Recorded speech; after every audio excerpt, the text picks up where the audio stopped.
Sir, उद्या panchayat राजमधील OBC आरक्षणासंदर्भात कोर्टात सुनावणी आहे. काय नक्की भूमिका आहे, काय मागणी आहे? खरं तर उद्या 22 तारखेला कोर्टामध्ये सुनावणी आहे. या सुनावणीमध्ये आमची विनंती आहे की महाराष्ट्राच्या मुख्यमंत्री महोदयांनी कोर्टाला विनंती करावी आणि ओबीसीचं आरक्षण पूर्ववत केल्याशिवाय या महाराष्ट्रामधल्या पंचायत राजच्या निवडणुका घेण्यात येऊ नयेत. आणि पहिल्यांदाच पहिली हिअरिंग आहे, त्यामुळं तशी एक विनंतीही करता येऊ शकते. अदरवाईज अजून काही सुनावण्या होणं अपेक्षित आहे. परंतु ओबीसीचं आरक्षण पूर्ववत झाल्याशिवाय मुख्यमंत्री महोदयांनी या महाराष्ट्रातल्या पंचायत राजच्या निवडणुका घेऊ नयेत अशी आमची तमाम ओबीसी बांधवांची इच्छा आहे. आता नवीन जे कुणबी दाखले देण्यात आलेले आहेत, ओबीसी मध्ये त्यांचा समावेश झालेला आहे, अशा व्यक्तींना सुद्धा आरक्षणाच्या संदर्भात, पंचायत राजमधल्या आरक्षणाच्या संदर्भात त्यांना अधिकार आहेत. त्या संदर्भात तुम्ही काय मागणी?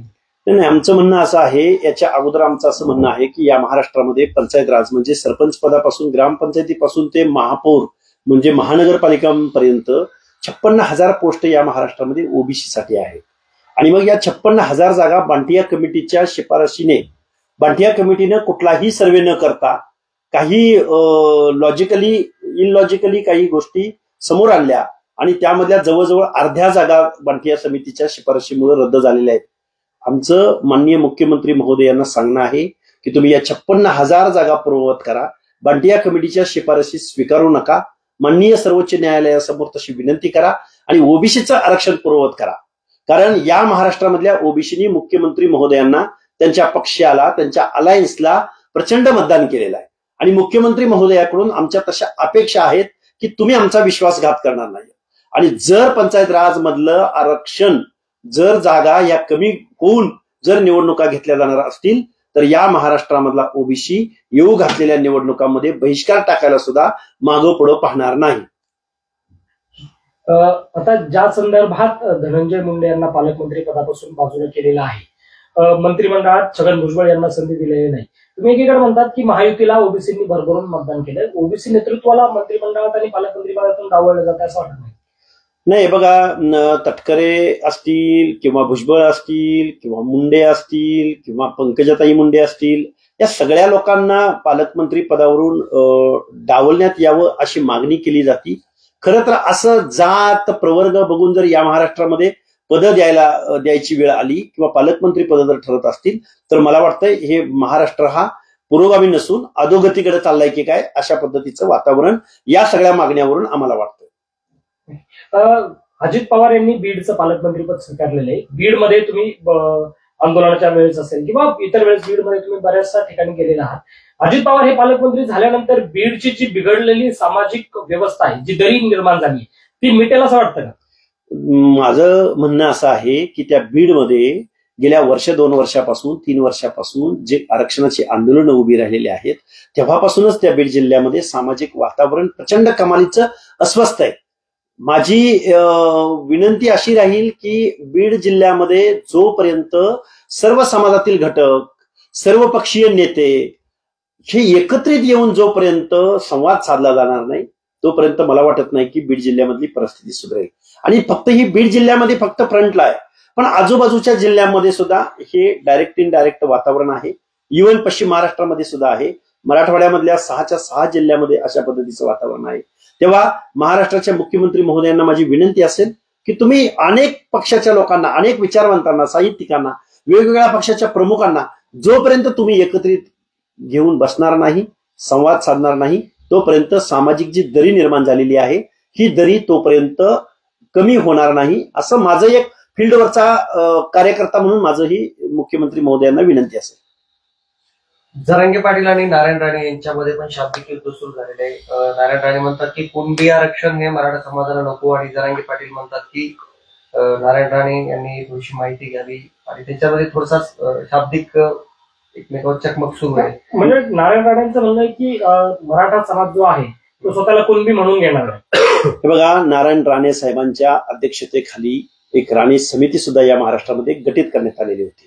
मुख्यमंत्री पदावर असो किंवा सुप्रीम कोर्टाचं जे काही विश्लेषण आहे, रिझल्ट आलेला आहे मराठा आरक्षणाच्या संदर्भात, या सर्व गोष्टींचा अनुभव नारायण राणे साहेबांच्या पाठीशी आहे, प्रशासकीय अनुभव आहे.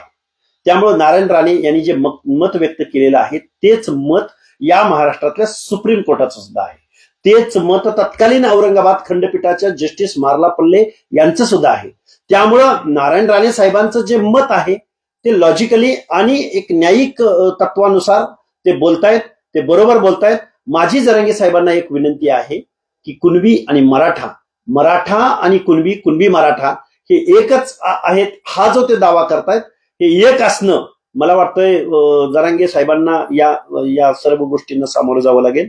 जोपर्यंत सुप्रीम कोर्टामध्ये हे मान्य होणार नाही तोपर्यंत मला वाटत नाही की जरांगे साहेबांचं मागणी ही कायद्याला धरून आहे. अंबादासदार म्हणतायत की नारायण राणेंनी थोडं जरांगे पाटलांकडे यावं म्हणजे त्यांच्या ज्ञानात भर पडेल, त्यांच्याकडून जरांगे पाटलांकडनं शिकावं.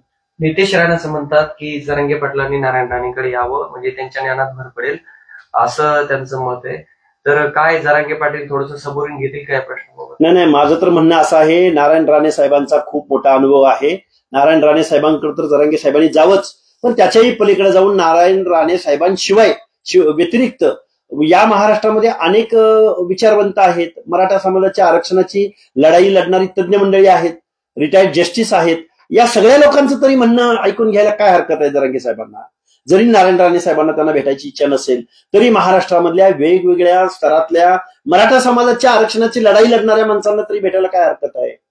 मला वाटते त्यांनी या सगळ्या लोकांना भेटलं पाहिजे, सुसंवाद आणि मग त्यामधून त्यांनी मागणी लिगल आणि कायदेशीर मागणी करावी आणि काही पदरात पाडून घ्यावं. नाहीतर नुसतंच उठ सूट जर तुम्ही आंदोलन करत राहिला तर मला वाटतंय लांडगा आला रे आला हे जी काही एक गोष्ट आहे आपल्या महाराष्ट्रामध्ये किंवा एकूण मिथक्समध्ये त्या गोष्टीप्रमाणे जरांगेंचं होऊ शकतं. तुमच्या मागण्या ज्या आहेत त्या गांभीर्याने मुख्यमंत्री आणि एकूणच हे महायुती सरकार ऐकून घेईल आणि त्याच्यावर काम करेल असं तुम्हाला विश्वास वाटतो का? मला आज रोजी तरी माननीय मुख्यमंत्री महोदयावर या महाराष्ट्रातल्या ओबीसींचा प्रचंड विश्वास आहे. आमच्या 56,000 जागांमधल्या एक 2-5 जागा सुद्धा कमी करता कामा नयेत अशी आमची मागणी आहे. कारण पंचायत राज म्हणजे लोकशाहीचा पाळणा आहे. लोकशाहीमध्ये कायद्याच्या सभागृहामध्ये निवडून जाण्यासाठी जे नेतृत्व तयार होतं ते पंचायत राजमध्ये तयार होतं. मला असं वाटतं की ओबीसींचं नेतृत्व तयार होणे ही पंचायत राजमध्ये या गोष्टी घडत असतात. तेव्हा मुख्यमंत्री महोदय पंचायत राजमधलं ओबीसीचं आरक्षण एक तसवर सुद्धा कमी करणार नाहीत अशी आमची खात्री आहे.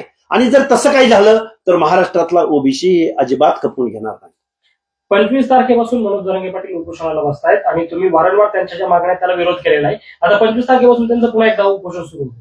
हे बघा, त्यांनी उपोषण कायदेशीर उपोषण करावं, आम्हीही त्यांचं स्वागत करू. परंतु जर ते बेकायदा मागणी करणार असतील तर आम्ही सुद्धा त्यांच्या बेकायदा मागण्यांना कडाडून विरोध करू. या महाराष्ट्रातल्या ओबीसीच्या आरक्षणासंदर्भात, हक्क अधिकारासंदर्भात आम्ही कटिबद्ध आहोत आणि जरांगेंनी ज्या पद्धतीने आंदोलन उभं करतील त्याच्यापेक्षा दुप्पट त्याला रिॲक्शन असेल ओबीसी मधून. तशा पद्धतीचं वातावरण या महाराष्ट्रामध्ये आता सध्या आहे. जरांगे जर बेकायदा मागण्या करणार असतील, ओबीसीचं आरक्षण उद्ध्वस्त करण्याची भाषा बोलणार असतील तर ओबीसी सुद्धा शांत बसणार नाही. गेल्या 2 उपोषणं असे झाले की तुम्ही जरांगे पाटील उपोषणाला बसल्यावर तुमचं जे आंदोलन सुरू व्हायचं, यावेळेस नक्की काय तुमची भूमिका असेल? आमची जी काही ओबीसी आरक्षणासंदर्भातली समन्वय समिती आहे, आम्ही बैठक घेऊ, आम्ही एकत्र बसू, आम्ही निर्णय घेऊ. उपोषणाला उपोषण असं करण्यापेक्षा अजून काय करता येतंय का? आपल्याला पदयात्रा करता येईल का? आपल्याला मेळावे घेता येतील का? आपल्याला मुंबईला मेळावा घेता येईल का? या दृष्टिकोनातून ओबीसी आपल्या हक्क अधिकाराच्या संरक्षणासाठी निश्चित आंदोलन या महाराष्ट्रामध्ये उभे करेल. जो एक मुलगा होता धनगर समाजाचा, तुम्ही जो मुद्दा काढला होता त्याला न्याय मिळाला पाहिजे, काय किती गांभीर्याने घेतलं तुमचं, तुम्ही जे काही त्यांच्या संदर्भात प्रश्न मांडले होते? खरं तर पोलीस प्रशासनानं 6 आरोपींना अटक केलेलं आहे. अजून काही आरोपी मोकाट आहेत असं तिथल्या लोकलच्या लोकांचं म्हणणं आहे. पोलीस प्रशासनानं गांभीर्यानं हे प्रकरण घेतलेलं आहे. परंतु या महाराष्ट्रामधल्या लोकप्रतिनिधींनी, पक्षाच्या प्रमुखांनी, मोर्चे काढणाऱ्या लोकांनी, या महाराष्ट्रामध्ये जातीय भावनेतून आरोपींची जात शोधणाऱ्या अनेक मोठ्या नेत्यांनी मात्र या प्रकरणाकडे दुर्लक्ष केलेलं दिसून येतं. म्हणजे ओबीसी, बीजेएनटी, एसबीसी, दलित, मायनॉरिटी या प्रवर्गामधल्या एखाद्या माणसाची हत्या म्हणजे तिला किंमत नाही आणि बाकीचं अशा पद्धतीचं एक सापत्न वागणूक या माऊली सोडच्या बाबतीमध्ये आम्हाला बघायला मिळाली. तिथले लोकप्रतिनिधी त्यांच्याकडे फिरकले नाहीत, कुठल्या पक्षप्रमुखांनी त्याच्यावरती बोललेले नाहीत, कुठले सो कॉल्ड सोशल वर्करनी त्याच्यावरती बोललेलं नाही. याचं आम्हाला दुर्दैव वाटतं, वाईट वाटतं. सुरेश दास असं म्हणाले एका मुलाखतीत की सध्या लक्ष्मण हाके जे काही बॉल टाकतात ते बाउन्सर टाकतायत आणि त्याच्यावर सारखे 6 चालले सध्या. जर लक्ष्मण हाकेची बॉलिंगच जर फास्ट बॉलिंग असेल तर मी स्पिन कशी टाकेल मध्येच. माझं म्हणणं एकच आहे, ओबीसीच्या हक्क आणि अधिकारासाठी बाउन्सर काय वेळ पडेल त्या पद्धतीने मी बॉल टाकेन. पण आता सध्या थोडंसं बॅटिंग करणारा माणूस कोण आहे, कसा आहे, त्याची कुवत काय आहे हे ज्या दिवशी लक्षात येईल त्या दिवशी सुरेश धसांना लक्ष्मण हाकेचा बॉल काय आहे हे लवकरच कळेल. आणि निवडणुका एका निवडणुकीवर नाही, अजून निवडणुका पुढे खूप समोर येणार आहेत. त्यामुळे सुरेश धसांनी या बाबतीमध्ये लक्ष्मण हाकेचा बाउन्सर आहे का स्पिन आहे का यॉर्कर आहे हे येऊ घातलेल्या निवडणुकीमध्ये आष्टी पाटोदा शिरूरमध्ये लक्ष्मण हाके निश्चित दाखवून देईल.